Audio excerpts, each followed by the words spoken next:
Bismillahirrahmanirrahim. Assalamualaikum warahmatullahi wabarakatuh. Halo semuanya.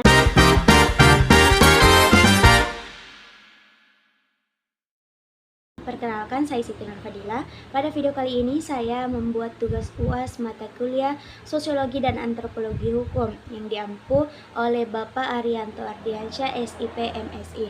Nah, topik yang saya pilih adalah isu kontemporer hukum di Indonesia, konflik lingkungan dalam penambangan nikel di Sulawesi Tenggara, dan implikasi HAM. Dan saya akan mereaksi salah satu video YouTube yang menampilkan bagaimana kondisi masyarakat di wilayah tambang nikel serta kerusakan lingkungan yang terjadi di wilayah Sulawesi Tenggara. Oke, langsung saja kita simak videonya bersama-sama.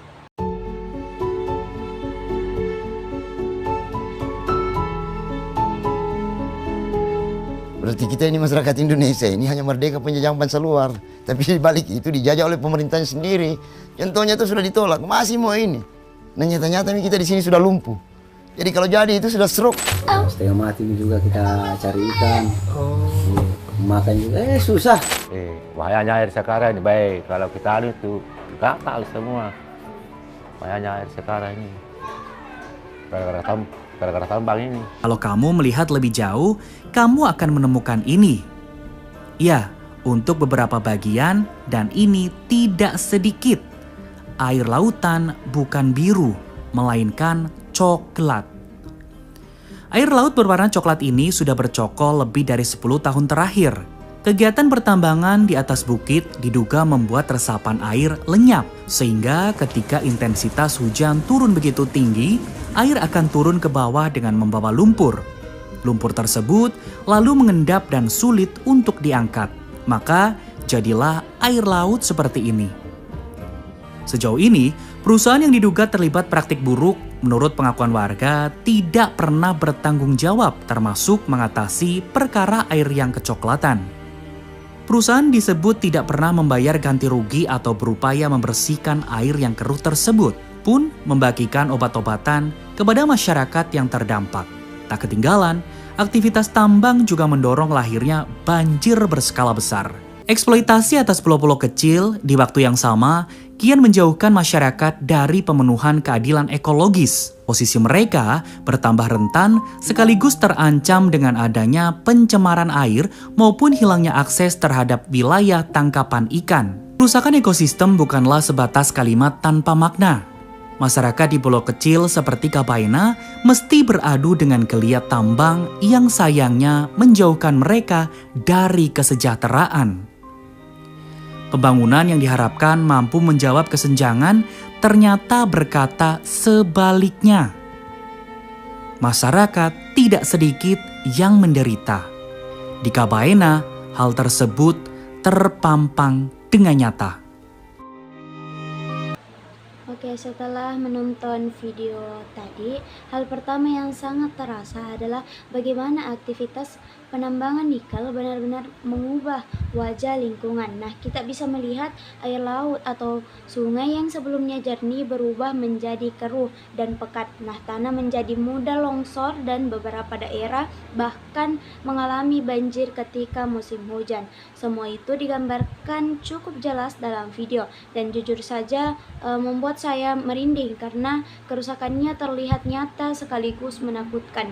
Nah, ada bagian dalam video ketika warga menunjukkan bagaimana laut tempat mereka mencari ikan berubah menjadi coklat akibat sedimen dan limbah tambang. Nah, dari situ saja sudah terlihat betapa besar dampaknya bagi kehidupan sehari-hari masyarakat. Nah, yang membuat saya semakin tersentuh adalah keluhan para nelayan dan warga lokal yang bergantung penuh pada laut dan tanah. Mereka menceritakan bahwa hasil tangkapan ikan semakin sedikit, bahkan hampir hilang di beberapa wilayah. Nah, ada pula yang mengatakan bahwa mereka mulai mengalami gangguan kesehatan seperti gatal-gatal atau pernapasan yang terasa berat. Nah, dari penjelasan mereka terlihat jelas bahwa kerusakan lingkungan ini bukan hanya merusak alam tetapi juga mengganggu hak dasar mereka untuk hidup sehat dan mendapatkan penghidupan yang layak.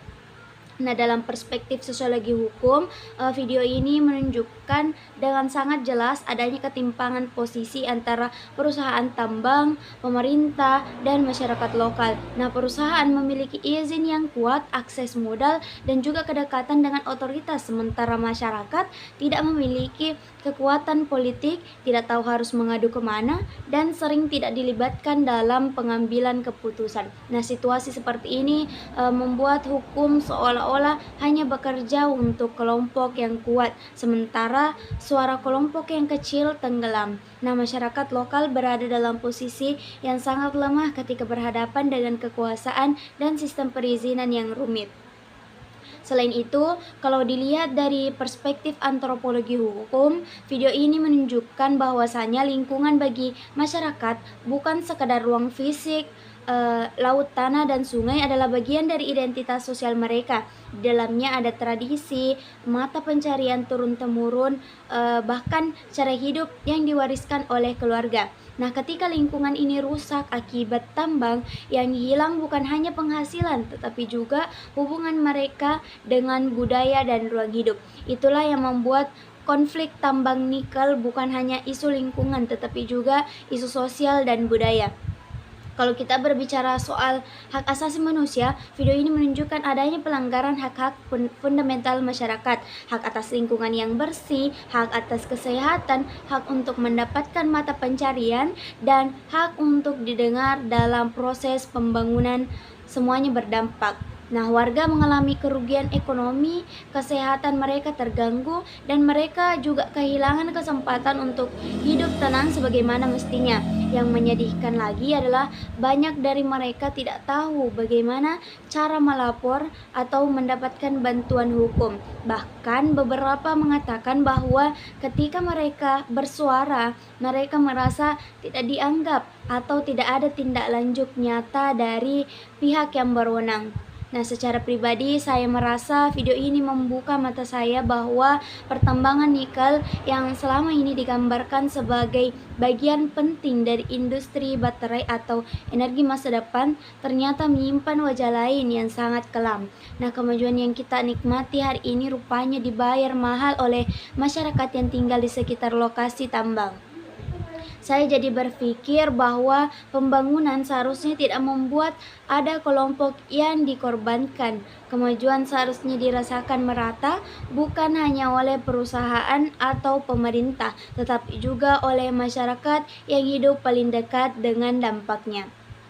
Karena itu, saya berharap ke depannya ada kerjasama yang lebih adil antara pemerintah, perusahaan tambang, dan masyarakat lokal. Nah, pengawasan lingkungan harus diperketat, suara masyarakat juga harus didengar, dan mereka harus dilibatkan dalam setiap proses yang menyangkut ruang hidup mereka.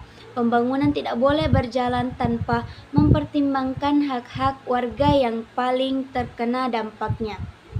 Itulah reaksi dan analisis saya terhadap video tentang penambangan nikel ini. Semoga video ini bisa membantu kita semua lebih memahami bahwa isu lingkungan bukanlah hal yang jauh dari kehidupan kita. Terima kasih sudah menonton dan sampai jumpa lagi. Wassalamualaikum warahmatullahi wabarakatuh.